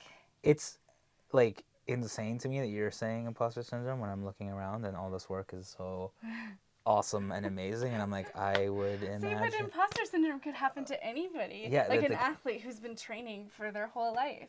I'm like, yeah, if this isn't like your calling, and if the feathers weren't enough, I don't know what like would be, because like, yeah, like there's so many, like if we could pan around the room, but there are some parts that we are trying not to show. It's so much like, I'm like, I feel like don't show my doom closet. I'm turning down things for this that I shouldn't be. So we're gonna show more of the, but like, yeah, that's very fascinating, and like, you're right. It sometimes takes, because I've had that a lot, and that's something I'm trying to still. Someone else takes you serious, and you're like, whoa. Yeah, and they're like, so like, you can come out and like teach this. I'm like, yeah, of course. And like, what would you like to get paid? I'm like, paid. And they're like, yeah, we're not gonna do this for free. I'm like, I actually was going to, but yeah. And they're like, well, tell us your rates and we'll see what we can do. I'm like, my rates? Like, and then you have to go and do a whole other side of business that you're like, this is terrifying. Yeah, and I'm like Googling, what am I worth? And then Google's like, whatever you think you are. I'm like, geez, thanks a lot, Google.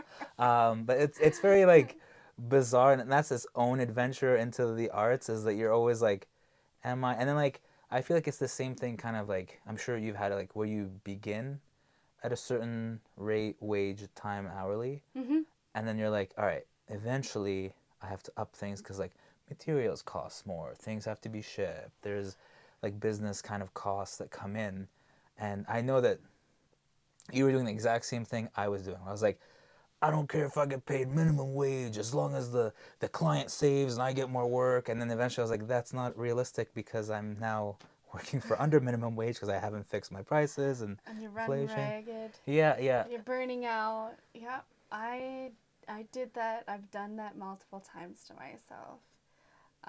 Undercut the amount of time I've sewn for the materials. I usually always made sure that materials were covered. But other than that, my time would go kind of to the wayside. Jeez. Unfortunately. Yeah. But I'm slowly learning that my time is valuable, especially now that I have a son. And the more he develops and starts walking and running around and everything, my time has become even more valuable. I used to spend whole half days down here. Sewing away. Before him, I would sew. Some days I'd wake up on a Saturday and wake up at 6 o'clock in the morning and sew from 6 till 6 because I loved it so much. But I don't have that time anymore. I did a lot of samples for a fabric store that I worked for, and I did all that for free just for the cost of material. But to think about doing that right now, there's no way. Is it gonna? Yeah, no, it's a bizarre thing where it's like, you want out of that, because like, as any artist, like eventually it's like you need that self-sufficiency, and then like, it's interesting because I feel like you come out of like I went to school for and then it still was difficult, and I still have imposter, like regardless, self-taught or not, imposter syndrome still exists, but like, it was bizarre in that you begin. And I'm like, well, I don't need to mark up my things like these folks here, because like, I'm for the people and for the art and not for the money. Yeah, for the money and the corporations. But like, eventually you get that like kind of hard taste of reality of like, well, you still have to function. You still have to pay bills. You got bills to pay, yeah, and like, now that the bills are even rising. Yeah, like, I can't exactly really have to go to my bank and be like, can I pay you in art because I decided to take below minimum wage? I get a lot of that where we can trade our work. That's it's which I have like let's say an earring artist, and then I have a wide brim hat, which is, it's expensive for just the hat as is, and anywhere between $70 and $200 for just the base. Before you even touch. Oh wow. Yeah, and that's good quality stuff. And then I have a lot of people who are like, well, why aren't you making the felt hat? And I'm like, you want $1,000 hat? Yeah. It'll only go up from here. I'm trying to help you. Well, Yeah. exactly. Like, I've done a lot of research and a lot of trying to make it cheaper for other people. But why am I bending myself backwards to do that? And then I lose the money on the time that I've actually spent on it. Like, this hat, well over 2 days of It's work. gorgeous. I'm going to just Yeah, take go this for it. off here and show it to the awesome camera. This is so, like, so then my question for you is, how did you, oh, sorry, yeah, of course, my camera person, Rekka, is going to do Dog it hair better, on there. better than I will. There we go. Oh, yes. Is it focusing? Wonderful. Yeah, guess more questions for you are like, so you said like sewing was something that you did for a very long time. How did you get into, I assume that there's a night and day difference with doing beadwork, and how did that come to be? Beading, I learned beading in a group when I was younger called FONC. It was Families of Native Children. So because I was adopted, my parents were given information for cultural awareness and things like that. And so I learned a lot of that there. I learned how to make dream catchers, things like that. But I didn't really pick up beading until I had my son, because I was just, I love my son, but I was also very bored when he was sleeping. So I ended up doing a lot of this that could come with me from room to room to room. And then, like, my very first wide brim that I ever beaded was back in fall 2021. Wow. Yeah. That's recent. It's not even Wow. even a full year of beading. Is that your like go-to favorite to do? Is kind of what's your My favorite is sewing. sewing? Okay. I should have guessed that one, but that's fine. But I don't have very many, like, I love to make dresses and stuff. Like, I made a lot of retro dresses, made a lot of dusters. I went into ribbon work, which was the skirt, and That's I've done awesome. like a lot. I don't have, this is the last one, and it's stuck with me everywhere I go. I don't know why, it's just a friend of mine. Hasn't sold, hasn't. But it'll just appreciate in value because now it's a classic, and that's how things work. Vintage, classic. Or they're it's the just best. always going to be my good luck charm. That's awesome. It's But yeah. no, that's great. So many questions. This is one of the hardest, like, just because I want to ask so much more. I was gonna say, do you have a particular signature to your work? For the beadwork, yes. Okay. For the beadwork, it is these diamond-shaped type patterns. Okay. And then, like, more intricate patterns like that. Whereas a lot more hats, they're just the wow. color blocking, which this one was, except for, once again, I also changed that up. It made it look kind of like it was like honey dripping. That was my inspiration for that guy. But I didn't realize that I had a signature until one of my past custom clients. I had posted these hats on a Facebook group for Edmonton, and she said, I thought that was your work. And then I was like, what? Who is this? Yeah. I like do a little bit of creeping, and of course, it was someone who had ordered a hat from me from past market. That's custom awesome. work. That's, yeah. So I guess I do have signature, but I don't know it, but I guess I do, and I'm assuming it is the intricate patterns instead of just the color blocking. And that's awesome that, yeah, like, it's incorporated in there, but still stands out, and it's like, that's 100% Marisa. And It is definitely, I do love these. I like to do a diamond, triangle, pattern.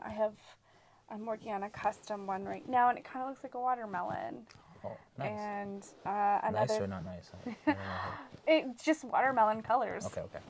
I didn't know from the connotation and the kind of tone. I was like, good. Oh no, I just had, while I was working on it, other people were saying, oh, it looks like watermelon. Oh, okay, okay. I'm like, oh, that's nice. So then I have to ask, what was probably like one of the most challenging or difficult things to do where you like challenge yourself and you're like, oh, geez. Custom work. Oh, yeah? Okay. Custom work is the most difficult I have ever done, especially with a hat. People don't realize that it's not a flat surface. Oh, That the pattern needs to translate on a rounded surface. So you can see what's happening on top, you can see what's happening on the bottom, and then you can see the sides and angles, yeah. at that point. Wow. But people don't realize that if they have a specific way a pattern goes, it won't actually show up like that on a rounded surface. Oh. Same with colors. We don't have the greatest supply of beads and whatnot, and to get people's exact colors, it takes a little while before that color hue has come in, or someone has found antique beads and they've posted it on their supply website. It's a lot of gathering the supplies is a lot of time. And then when people are wanting specific colors, that's where it gets even worse. Oh, But I do like doing it. It just does spend a lot of my energy in a lot of places that I would rather just be designing and beading. So like this one I designed myself, these two I designed myself, and those ones, they did take time, but they were really nice to put together. No, of course. And it's Because I like, have no one else, just my own thoughts. it's the labor of love, you know? So I would have to say then, to follow up that, what is one of the most popular items that get requested then for commissions?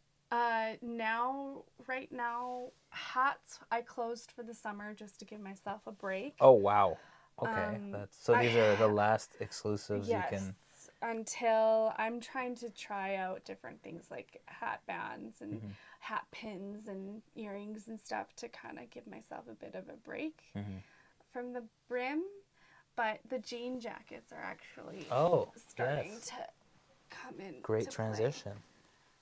Wonderful. Where they're patches, and a lot of the times I'll put upholstered fabric in there, nice. and then ribbon work on that. I like this. This is very... This was an old quilt that I had taken the star out of and salvage. So when it comes to the denim, I like to salvage fabric from thrift stores, from places that people have donated. A lot of the places like that, I have spent the money, and that proceeds go to the charity of their choice. They're called The Gang, Grandmas nice. for a New Generation. Oh, I like that. I was like, the gang kind of, yeah, but... They're an Edmonton group where they collect fabric, and all of that proceeds go to the charity of their choice. So it kind of my way of giving back, and then also saving denim from being thrown out, because we have a big textile problem in the world right now. Oh. So I didn't know that? No idea. Completely ignorant. What's... A good, like, about 80% of our clothes are thrown out. Oh. Yeah. Well, like, but here's the thing. This is very much, isn't it kind of like the double-edged sword, where it's like, if everyone went and brushed their teeth, we might put dentists out of work. Would you... Yeah. Do you feel but like... it's the change that you've got to change the way that where our clothes are being made. Okay. They need a new market. They need a new economy. And in order for us to do that, we've got to get rid of that fast fashion. Okay. Is what it is. And then we also have, because of fast fashion, you have people getting rid of their stuff because it doesn't suit their need for right there and then. Okay. So I end up, this was on its way to the landfill, and it's a Vans hoodie. Wow, that's... Or a Vans jacket. Okay. But That's yeah. Let's say I just turn it so camera gets the full effect there. But okay, so then would that be, because I was trying very hard to avoid like, hey Marissa, what do you think we should stop doing in kind of fashion and styling and design? I just But think we should start reworking our clothes, okay, wearing them differently. Like earlier, you were saying, I wish I kept a lot of things that were from like when I was in high school because now they're trendy. yes, it's insane to me the number of times that I have thrown away something over the years that I'm like, oh, it's come back, but it's come back for triple the price. And I'm like, what am I doing? And I like, What about is it those socks from Costco? yes. Like there's so, and then like the bizarre thing, and like maybe you can speak to this, is the ones I had prior to felt fit and everything so much better than the ones I'll like The quality, yeah. yeah, it's night and day, and I just feel like I have a jean jacket that's got the other half of this star on it, and I swear to goodness it had been worn by some farmer from it's like a Mustang brand. Like it's just not even a brand that for clothing exists right now. But the denim, you could feel that it was way better quality than what is made now. that's So I try and find a lot of that, even if it has like some weird oil stain on it. I try and save the denim from being landfilled because that's the quality stuff. That's the stuff that we no longer make anymore, or we make it very minimal and it's like triple the price. And who can afford that right now? yeah, no, it's bizarre. There was like a phase where like, to me, the biggest one I can remember was like kind of like bomber jackets, and like varsity bomber jackets were like a thing. You wore your like high school kind of like bomber, and then it's like that got tossed out because of course you're like, I've grown up past high school. I get it. And now if you try to buy a decent quality one, it's like hundreds of dollars for something remotely. And I've tried What them you on just ended up wearing at yeah, school? and I'm like, I'm pretty sure this is probably the same thing that you just like redid and like took out the best quality stuff, because like I said, it's like they never like sit quite the same. Nope. And like it's such a bizarre. Okay, so jean jackets. A Hey, lot that's of denim. denim. I every so often will do a call out on my Facebook if anyone has denim that they haven't used or didn't want and they're thinking about donating, that I'll take it off their hands. Wow. I have a friend who just reached out to me and she says, hey, my grandma, we're cleaning out her house, and my grandpa used to reupholster furniture but has like rolls and rolls of jean fabric. Just sitting there. Yes. Oh, wow. Yes, because that's what the business used to be. So I am going to pick it up. Things like that. It just, so that I'm not buying brand new or buying from a company that keeps circulating the same types of fabric but in poorer and poorer quality. Just trying to rework a lot of stuff so people see it differently. So. No, totally. Is someone trying? Oh, yeah, someone is trying to get in. Cool. That's no worries. That's all good. I just like kept looking. Yeah, I'm like, I keep my iron on my door, or my ironing just board on the door. that's okay. Yeah. Our camera person Rekha is now crawling underneath to get through. Very good. 10 out of 10. I probably could have like hidden that information and they would have never known. But that's It's your great. life. Yeah. It's happening live, right? So speaking of things we talked about, I now have to dig further with this. So shy of like, hey, let's reuse and stop throwing things away, like you said, fast fashion. What are some things you've noticed in trends that you're like, these can go away and never come back? Any that you want to speak on? The giant clunky runners. Oh. The plastic. They look like clouds at the bottom, or the Yeezy shoes. Oh, yes. Those are, there's so many interesting ventures in the world of fashion that I'm like, I'd take a Croc over those. yeah? It's usually like Crocs were always the go-to, like, oh, But now, even Crocs are like, I'll Oh, take Crocs this are over. trending for some reason, and now these clunky shoes, like a dad shoe, like what? Yeah, I don't know. And even like putting on the ones that you're mentioning, like you have to like bend them, put your foot in, and sometimes if the terrain's uneven, it will close on your. It's really weird. It feels like an attempt was made to like make something different, but sometimes Innovate. yeah, Sometimes we innovate, but we're not actually. yeah, and it's innovating. like I don't know, and then they cost so much money. It's insane. Or the dad shoes, they've made them like not quality, what your regular dad would wear, like for the comfort. They're Oh. just whipped up, and they don't actually have any like actual support inside of the shoe. It's just for the look of it, Jeez. right? Well, yeah. You got a dad shoe without the comfort, so Doesn't- what's the point of It's not a dad shoe. They love the comfort. That's all they're about. Yeah, I was just going to quickly pan the camera, if we can, Rekha, to show the amount of Crazy. denim Yeah. jean. Oh, the denim. Yeah. Of my pile of That's- yeah. thrifted denim. That because we were just talking about that. Look at this one. Someone got rid of that. Wow. Like, put the tag that way. Yeah, someone got rid of that. And they just like are throwing this like it's and So like whatever doesn't sell at the Goodwill Yeah. or anywhere else, they'll send it to other places, and a good majority of it actually ends up just being landfilled or shipped off to places like Africa. If you dig a little bit deeper into the donating fabric or donating garments is actually just as toxic as buying fast fashion clothes. I am learning Yeah.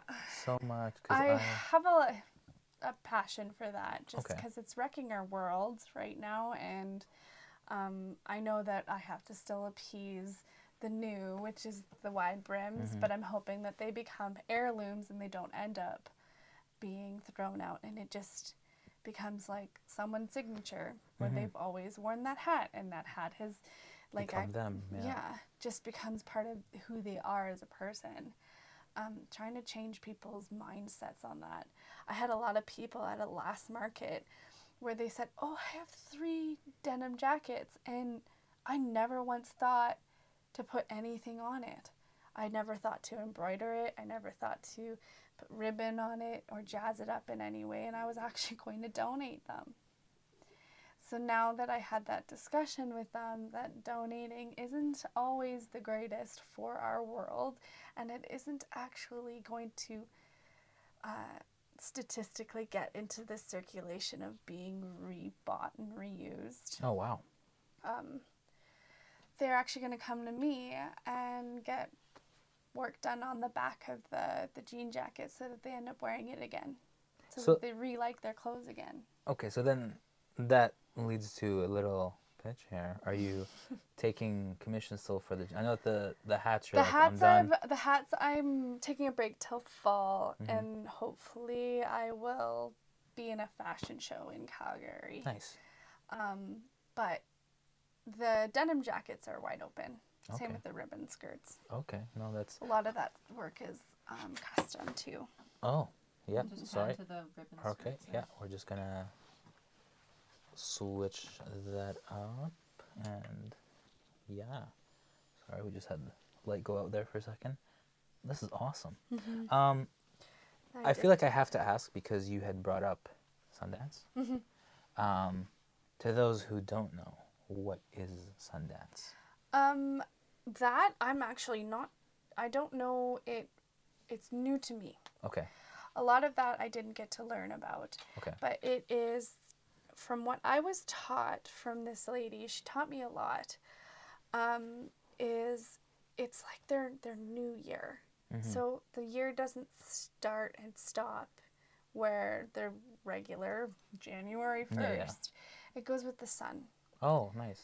So they do a big ceremony for it, and there's a lot of different protocols and a lot of traditional things, and a lot of it isn't it isn't broadcasted, it isn't photographed. It is very, very private and very special to Like ceremonial and each, sacred? yes, Okay. for each band, reserve, family, everybody. It changes. There's lots of sundances that happen all over the place, and you probably would never know about it I because had no idea. it It sounds is like super super invite only. ceremonial Yeah. and super special. It's not like where we celebrate January 1st and we basically change our resolutions. And this is a lot to do with Mother Earth and a lot to do with the Creator, and prayers for their families, for their community, for everyone and everything around them. Okay. So, yeah. Would you, is that on the top to have you attended them? Would you want to? No, Okay. I was invited to one after I had taught the ribbon skirt, Yep. but the stars did not align for that. But I would love to go to one, if it's my nephew's band or whatever. It's just something that would be amazing to experience. But if there's people who want to experience something in that community sense, going to your local powwow, there's tons that happen right from when the snow melts till when the snow comes. There's tons of round dances. I used to do a lot of powwow, and that's what kept my community, my culture alive within me. So that's more where I know my cultural Okay. existence is. So would you say that has helped kind of inspire and draw, like, refill? Because so many times we talk about, like, here's what I create, here's what I make, but no one talks about, like, A lot where of do you this go to is fill? reconnection for me, especially since I had my son. So it has been fulfilling having started a business, but then also learning more about my creative side and also reconnecting myself.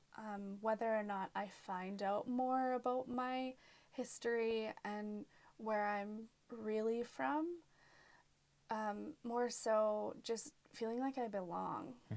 Because I always felt with the imposter syndrome, I always felt the issue of not being Indigenous enough, which is a very awkward place to be when you're trying to talk about beadwork and ribbon work and things like Sundance, like being asked questions that I don't know the answer to, but still respectfully. I'm Oh no, sorry. it's fine.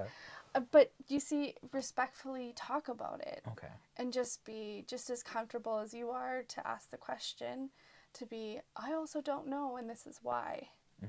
I don't know, because of our generational trauma of me losing my identity. And it's the same thing that's happened to quite a few Indigenous people, where they've lost a lot of it and they don't know a protocol for things like a Sundance. Some don't even know a protocol on what to do with sage picking, or asking for advice from an elder, let alone knowing an elder. There's a lot of broken Connections. things there that need to be reconnected. And that's one of them. And me doing what I'm doing and letting and allowing questions where I'm like, oh, I don't know, and being comfortable and saying I don't know is okay.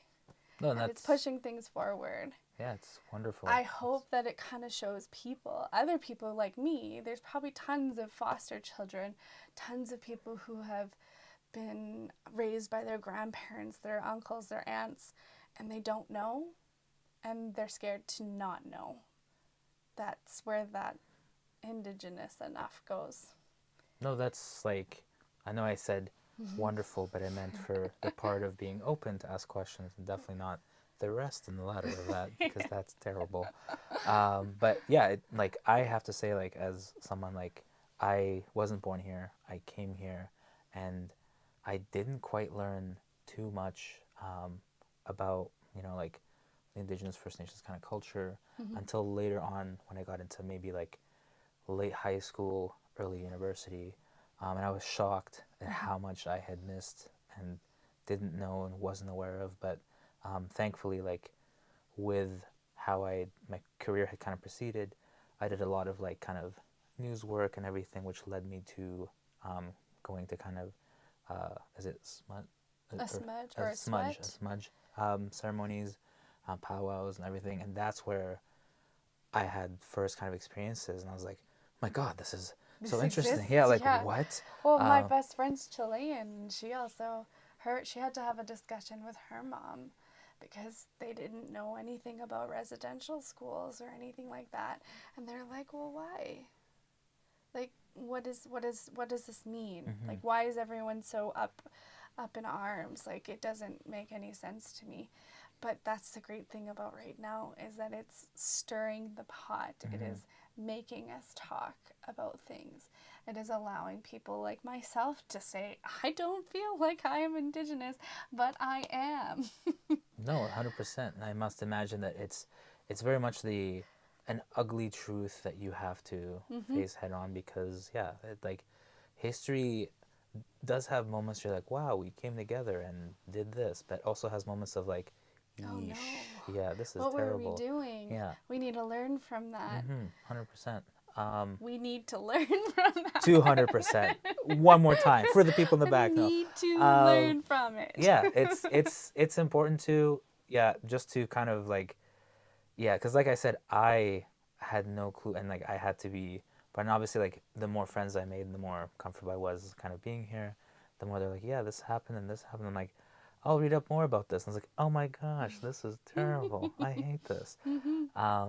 But it's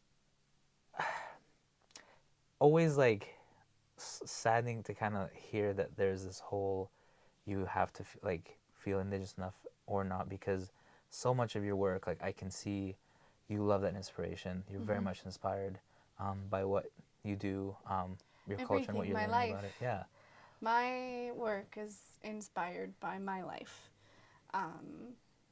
Being in powwow, being at a sweat, going for smudge, all of that, from falling out of it to being raised by two white parents, being surrounded by Indigenous siblings that were all adopted with all different sorts of deficits. But that's where it's hard to be where I am, but I'm also trying to really push for it to kind of bridge a gap between my two worlds. No, So. and it's amazing to see.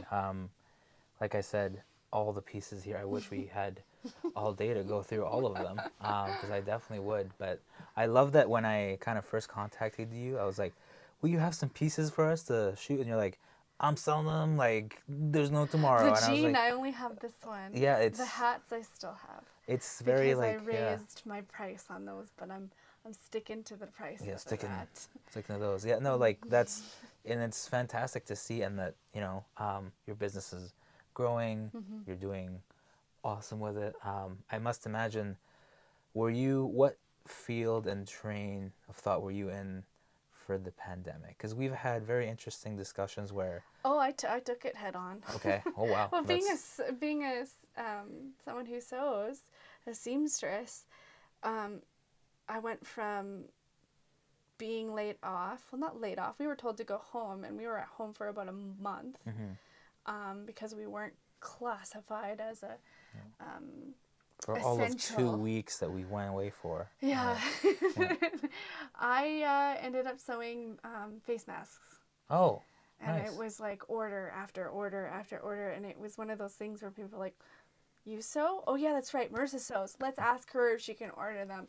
So I basically worked a full-time job during the pandemic, the month that I was off, but then going back to work, I still continued to sew that stuff.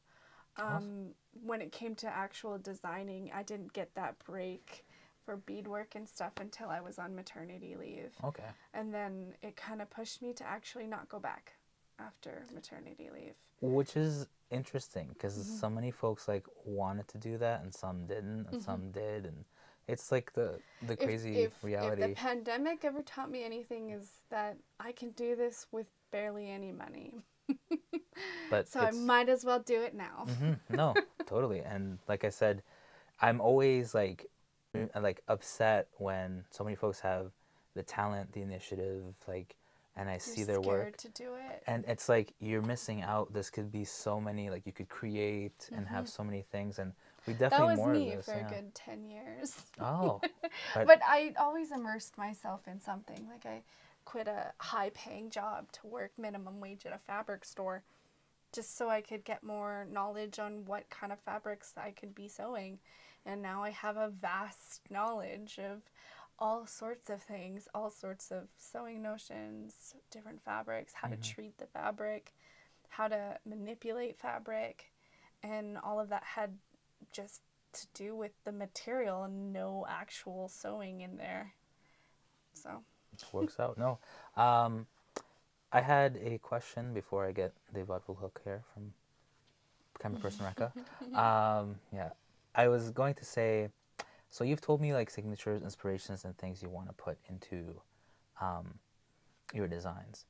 Have there been, and I must imagine this is still an ongoing thing, have there been folks that have misconstrued or taken the kind of, I want to say, indigenous inspiration down a path that you're like, please don't do this. This is the worst and disrespectful. And I know it's in there. I can see it on your face. I gauged it now. well, there's a lot of appropriation that has happened in the past, like let's say headdresses to Coachella. But they addressed that as I don't even think that they allow for any of that in their grounds anymore. I'm hoping that that's what they did. I'm not too sure if they made that a permanent thing, but their like ribbon skirts have to be worn with respect. And I know that there's like girls who are pushing the boundary now and turning it from traditional to contemporary. So traditional would be past your knees, and now contemporary, people are adding ribbon work to short skirts. They're adding it to pants. They're adding it to jean jackets, all sorts of things, which turn it into a contemporary. But I had done an interview where someone it was supposed to be an interview on my business, and they put my ribbon skirt on and danced around in it, and I had no idea what to do with it. I was so shocked. I didn't know how to stop it. I didn't know how to make it go away. And then when the interview ended, I said they couldn't air any of it. So we took it out. What?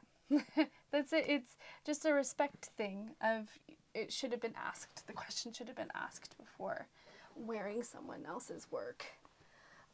Wow, that's It's a lot. sorry that yeah, I was not But I learned my boundary. Okay. I learned where I should have spoken up. I learned where my culture should have been more prominently talked about. And here we are. Now that's the thing that we are focused on in a different interview with different people. And I obviously had talked to you about those situations, and now we are moving forward. And those people also felt really bad for doing it. They Good. I hope apologized they and do. they listened. Yeah. And they listened to cutting out the making fun of almost. But it's a learning curve. It is pushing the boundaries. It is talking about our comfort zones and what is right and what is wrong ceremonially. But yeah. That's I yes.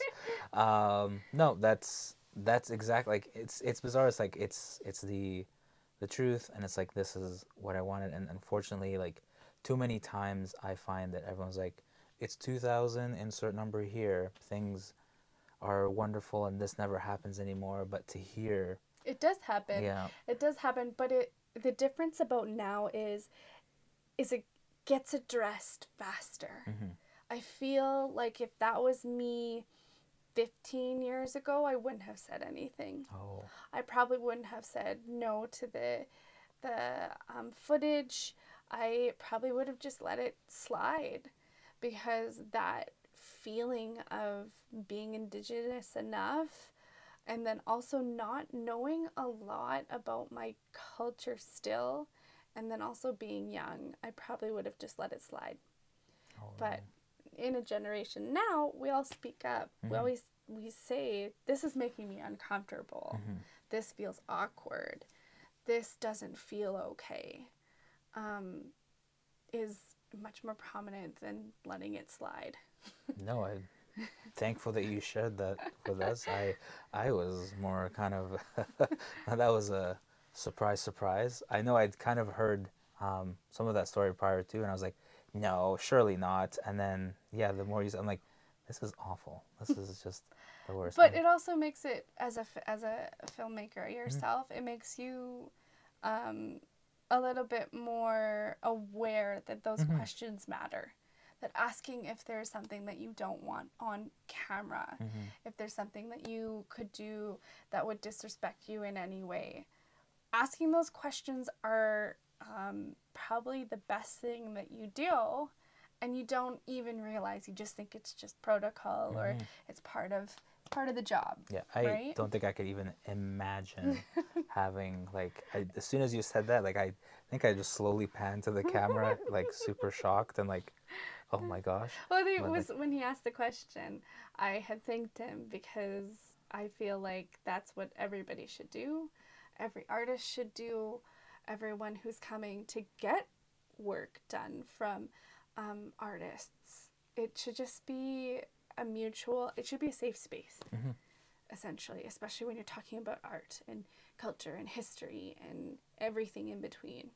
No, 100%. That's what art is. It's ever. You're allowed to talk about it. You're allowed to push and feel awkward, but to be disrespected is a whole different animal. No, thank you again for being so awesome, sharing. This was great. Before we head out, I would be remiss if I didn't ask where folks can find you. Where's the best place? How to contact you? Is there a special sale because Gabby's here, and if they use code Gabby, they get something? I don't know.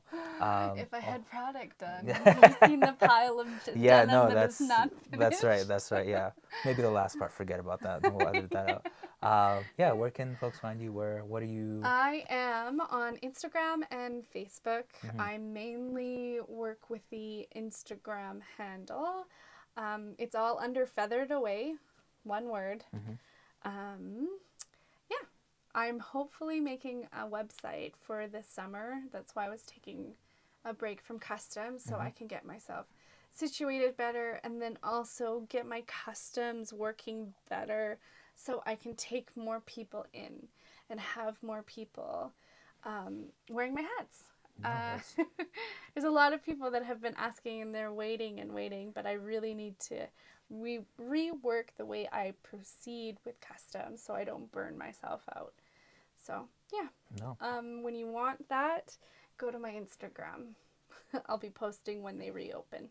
Perfect. No, that's awesome. Marisa, you have been an absolute delight. Such a wealth of information. I actually learned so many things that I didn't know before. Hopefully you did at home as well. We didn't blow up too many people. Yeah, no, I was sitting there, like I said, the entire interview, I'm like, what? And then I'm like, oh, wait a minute, I'm still interviewing. All right, haha.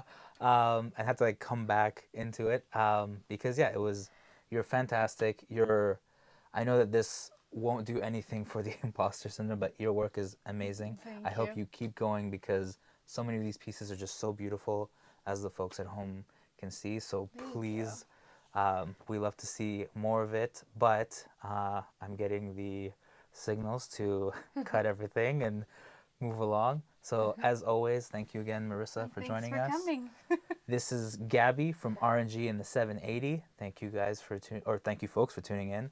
Cut myself there, and have a great one.